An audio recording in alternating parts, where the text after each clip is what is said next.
बिस्मिल्लाहिर्रहमानिर्रहीम। मैं हूं उमर हयात ख़ान और आप देख रहे हैं उमर हयात ख़ान का ऑफिशियल यूट्यूब चैनल। बात आज हम करेंगे तहरीक लब्बैक के हवाले से। और तहरीक लब्बैक के जो मामलात हैं वो कुछ जो है वो जो बेहतरी की जानिब जा रहे थे, वो अब मामलात कुछ जो है वो सर्द मोहरी की जानिब दोबारा जा रहे हैं। क्योंकि ये अहम ख़बर हमारे पास आई है। वो अहम ख़बर ये है कि जिस अहम शख्सियत की मुलाकात हुई थी, उनकी जानिब से जो हुकूमत को तहरीक लब्बैक के मुतालबात दिए गए थे, उस पर जो हुकूमत ने एक आला सतह की कमेटी कायम करनी थी, वो कमेटी अब कायम नहीं होगी। और उस हवाले से क्योंकि तहरीक लब्बैक ने अपने ख़दशात का और अपनी तशवीश का जो इजहार किया था, अब वही हुआ। और ख़ास तौर पे अगर देखा जाए तो वो आला सतह कमेटी जो है वो अब उसमें उसकी बनने में जो है वो ताख़ीर सामने आ रही है। इसकी वजूहात का आज के वीलॉग में जायज़ा लेंगे कि आखिर वो क्या वजूहात हैं जिसकी वजह से ये आला सतह कमेटी बनाने में जो है वो ताख़ीर हो रही है। जो अहम शख्सियत थी उनसे जो उनकी जो मुलाकात हुई है हुकूमती लोगों के साथ, और हुकूमती लोगों ने उनको ये बताया कि एक दिन कबल जो है ये कहा गया था कि एक आला सतह कमेटी बनाई जाएगी, लेकिन अब ये कमेटी जो है वो नहीं बन रही और इसकी जगह क्या हो रहा है, अब वो हम आज के इस व्लॉग में इस पर भी बात करेंगे। और दूसरी जानिब हम देख रहे हैं कि तहरीक लब्बैक के एक कारकुन जो कि जिनका ताल्लुक डेरा इस्माइल ख़ान से था, और रोज़ी ख़ान उनका नाम था, उनकी दौरान हिरासत जो है वो इंतकाल कर गए हैं। और ये कहा जा रहा है कि उन पर जो है वो जेल में जो तशद्दुद है वो किया गया, जिसकी वजह से वो जान की बाजी हार गए हैं। रोज़ी ख़ान को डेरा इस्माइल ख़ान में सुपुर्द खाक तो कर दिया गया है, लेकिन इस हवाले से तहरीक लब्बैक काफ़ी तशवीश में मुब्तला नज़र आ रही है। क्योंकि अब कई ऐसे कारकुन हैं जो रहनुमा हैं जो इस वक्त जेलों में कैद हैं, और उनको ये तशवीश लाहक है कि कहीं जेलों में उन पर तशद्दुद ना किया जाए। लेकिन इस हवाले से जो हमारी बातचीत अभी तक जो लोग हैं मुताल्लिका उनसे नहीं हो सकी कि आखिर रोज़ी ख़ान कैसे इंतकाल कर गए। क्या वो किसी आर्ज़े में मुब्तला थे, किसी बीमारी में मुब्तला थे। लेकिन अब हम राब्ता करने की कोशिश कर रहे हैं कि किसी न किसी तरीके से हमें उनके इंतकाल की जो वजूहात हैं वो मालूम हो सकें। और दूसरा जो है वो तहरीक लब्बैक की जानिब से इस मामले पर काफ़ी गम और गुस्सा दिखाया जा रहा है। और तहरीक लब्बैक के जो रहनुमा हैं वो ये कहते हैं कि हमारे कारकुन की जो का इंतकाल है दौरान हिरासत, ये तशद्दुद से हुआ है। अब इसमें यकीनी तौर पर कुछ ऐसी बातें हैं, कुछ ऐसी चीज़ें हैं कि जो इस बात की तरफ इशारा करती हैं कि तहरीक लब्बैक के कारकुनों पर जेलों में जो है वो तशद्दुद भी हो रहा होगा। उसकी वजूहात ये हैं कि अभी जो मामलात हैं वो कुछ सुलझने के बजाय उलझ रहे हैं, और कुछ लोगों के घरों पर छापे मारे जा रहे हैं, और उनके घरों पर रेड की जा रही है, और उनको जो है वो ये कहा जा रहा है कि आप जो है वो जो उनके अजीज़ और अकारिब हैं वो उनको कह रहे हैं कि आप रूपोश हैं, वो फ़िलहाल मफरूर हैं। लेकिन मसला ये है कि जो हालात इस वक्त हमें नज़र आ रहे हैं, जो चीज़ें हमें नज़र आ रही हैं, और इस हवाले से जो लोग इस वक्त मफरूर हैं या जो लोग इस वक्त मंजर आम पर नहीं हैं, उनके हवाले से हुकूमत जो है वो ये चाह रही है कि उनके नाम, जिनके नाम FIRs में हैं या जिन पर मुकदमात हैं, उनको हर सूरत जो है वो गिरफ़्तार किया जाएगा। कल जब हमारी बात हुई थी आला पुलिस हुकाम से, तो उन्होंने हमें ये कहा था कि हम उन लोगों के घरों पर छापे मार रहे हैं कि जो हमें मुकदमात में मतलूब हैं, और अगर हम उनको गिरफ़्तार करते हैं, अगर वो मुलविस नहीं हैं, तो अदालतों के ज़रिए जो है वो उनको रिलीफ मिल जाएगा। लेकिन यहाँ एक चीज़ काबिल ज़िक्र है कि अगर कोई शख्स मुलविस नहीं है तो उनको मुकदमात में नामज़द क्यों किया गया है। तहरीक लब्बैक का ये मौक़िफ़ है कि उन लोगों का नाम भी मुरीद के मामले में डाला गया है कि जो लोग मुरीद के में मौजूद ही नहीं थे, वो अपने घरों में, अपने इलाकों में मौजूद थे, और उनके घरों पर भी छापे मारे गए, उनकी गिरफ्तारियां भी की गई, और उनके उनके जो अजीज़ व अकारिब हैं उनको हरासा किया जा रहा है, वहाँ उनके मोहल्लेदारों को हरासा किया जा रहा है। और अगर ये सूरत हाल जारी रही तो फिर मामलात मज़ीद बिगड़ सकते हैं। तो हुकूमत जो है वो एक तरफ अगर बात हम करें कि कुछ सालिस लोग हैं या फिर मामलात जो है वो बेहतरी की जानिब ले जाने वाले लोग हैं, वो लोग जो है ये चाहते हैं कि ये बर्फ़ जो है वो पिघले। लेकिन एक शख्स जो है वो इस हवाले से काफ़ी ऑन ग्राउंड हमें नज़र आ रहा है, और उसके हवाले से मैं नाम इसलिए लूँगा उसका कि हाफिज़ ताहिर महमूद अशरफी। इस पर तहरीक लब्बैक के लोग बड़ा एतराज़ कर रहे हैं। अब मैं आपको ये भी बता दूं कि तहरीक लब्बैक के अलावा भी जो उनके हम मसलक हैं वो भी उन पर बड़ा एतराज़ कर रहे हैं। मौलाना मंजूर मैंगल हैं, कराची में कहीं किसी मदरसे के उस्ताद हैं, उन्होंने जो हाफिज़ ताहिर अशरफी है उन पर बड़ी तनकीद की है। और फिर जो JUI के सरबराह हैं मौलाना फजलुर रहमान, उन्होंने हाफिज़ ताहिर महमूद अशरफी पर बड़ी तनकीद की है।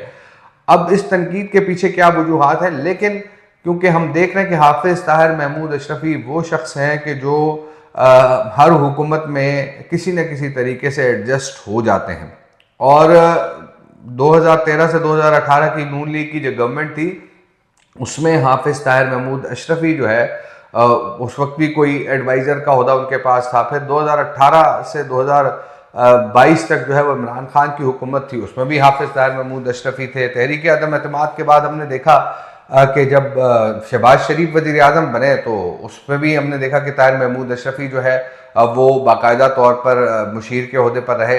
और फिर उसके बाद जब 2024 में 8 फरवरी को इलेक्शन हुए तो उसके बाद भी ताहिर महमूद अशरफी जो है वो ओहदा उनके पास रहा। तो जब ऐसी चीज़ें होती हैं तो फिर जाहिर सी बात है तनकीद भी होती है। और फिर जब आप हुकूमत में होते हैं और फिर या आप एक ख़ुद को दीनी मनसब से जो है वो अटैच समझते हैं, तो फिर आपको जो लोग दीन इस्लाम शायर इस्लाम की बात करते हैं उन लोगों का साथ देना चाहिए। अब मसला ये है कि ताहिर महमूद अशरफी साहब जो है वो हुकूमत की ज़बान बोलते हैं, और जाहिर सी बात है कि वो हुकूमती तर्जुमान के तौर पर एक्ट करते हैं, और इसीलिए जब वो हुकूमती तर्जुमान के तौर पर एक्ट करते हैं तो फिर बहुत से लोग जो है वो उनसे इख्तिलाफ रखते हैं। यही वजूहात हैं कि जिसकी बुनियाद पर ताहिर महमूद अशरफी पर जो है वो तनकीद की जाती है। लेकिन क्योंकि उन पर तनकीद इस वजह से भी होती है कि वो ख़ुद को एक दीनी मनसब से अटैच समझते हैं, और लेकिन वो लोग जो ताहिर महमूद अशरफी के मामलात को देखते हैं या उनकी दीगर जो एक्टिविटीज़ हैं उनको देखते हैं तो फिर वो उस पर तनकीद भी करते हैं। मुझसे कल किसी ने पूछा था कि क्या वो जो अहम शख्सियत है वो ताहिर महमूद अशरफी है, तो मैंने उनको जवाब दिया कि ताहिर महमूद अशरफी जो है वो किसी तौर भी ये अहम शख्सियत नहीं हो सकते। और कई ऐसे उलमा हैं कि जो इस वक्त कोशिश कर रहे हैं कि बुनियादी तौर पर वो हुकूमत के साथ मिल बैठ कर जो है वो सालसी का किरदार अदा करते हुए जो तहरीक लब्बैक के मुतालबात हैं उनको हल करें। अब मुफ्ती मुनीबुर रहमान साहब इस हवाले से काफ़ी एक्टिव नज़र आते हैं, और उन्होंने जो कोशिशें की हैं वो भी हमें ऑन ग्राउंड नज़र आ रही हैं। उन्होंने अपनी तकारीर के अंदर वो कई मरतबा कह चुके हैं कि हमने पहला मरहला जो है वो मुकम्मल कर लिया है, और हमने जो मदारिस और मसाजिद थी वो मसाजिद और मदारिस जो है वो मुतल्लिका उलमा के हवाले कर दी हैं। और अब हमारा जो अगला टारगेट जो है वो ये होगा कि जो लोग जेलों में कैद हैं, जो TNP के रहनुमा हैं, जो कारकुनान हैं, उनको जो है वो वापस उनके घरों तक पहुंचाया जाए।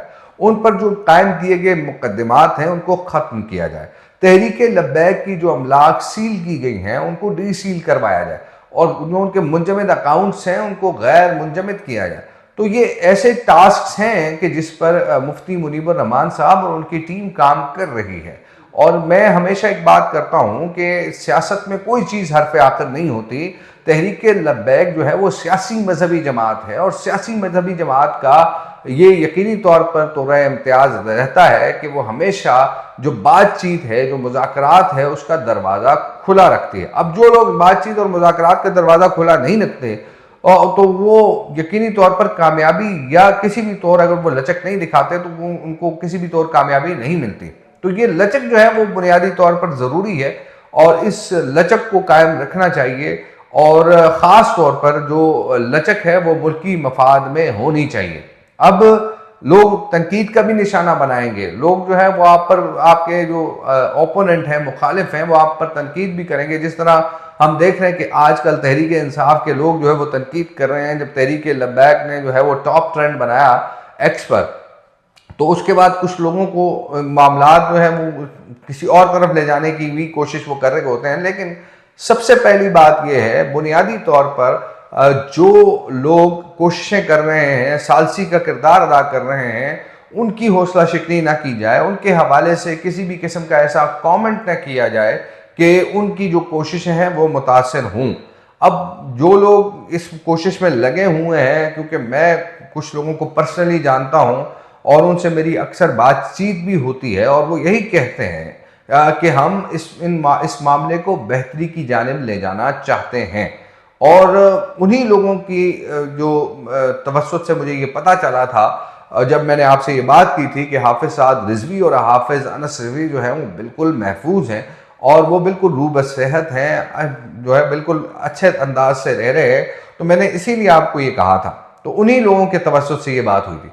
अब वही लोग जो कोशिशें कर रहे हैं, वही लोग जो सालसी के हवाले से बातचीत कर रहे हैं, उनकी अगर आप हौसला शिकनी करेंगे, उन पर तनकीद करेंगे, तो मामलात जो है वो सुलझने के बजाय जो है वो उलझ जाएंगे।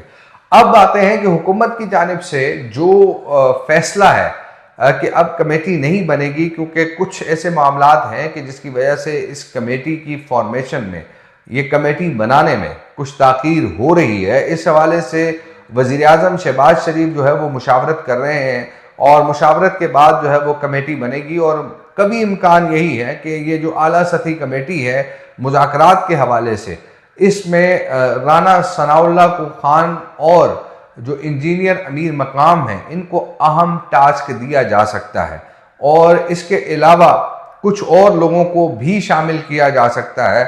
और इससे पहले हमने ये देखा था कि मुरीद के वाक़े के बाद जो मामलात जो है वो बिल्कुल ख़राब हो गए थे, अब आहिस्ता आहिस्ता उनमें बेहतरी आ रही है। लेकिन दूसरी जानिब जो तहरीक लब्बैक के लोगों को तशवीश है वो यही है कि जो लोग जेलों में कैद हैं उन पर जो है वो तशद्दुद ना किया जाए। तो इस हवाले से भी जब 2 रोज़ कबल रोज़ी ख़ान जो तहरीक लब्बैक के कारकुन थे, उनका इंतकाल हुआ, तो उसके बाद एक वफ़द जो है उलमा का, उन्होंने बाकायदा तौर पर हुकूमत को ये मैसेज कन्वे कर दिया है कि इस तरह जो है वो अवाम में इश्तियाल फैलेगा और अवाम में जब इश्तियाल फैलेगा तो मामलात मज़ीद बिगड़ जाएंगे।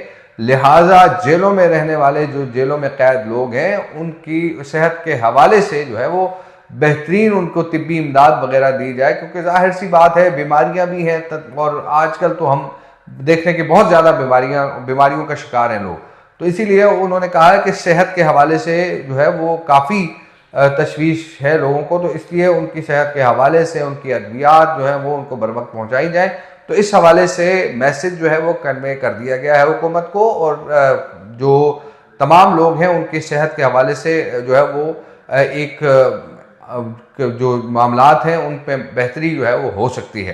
तो जनाब ये आज की अहम खबर थी, हमने आपके साथ शेयर की। अपना बहुत सारा ख्याल रखिए, दुआ में याद रखिए। अल्लाह निगहबान।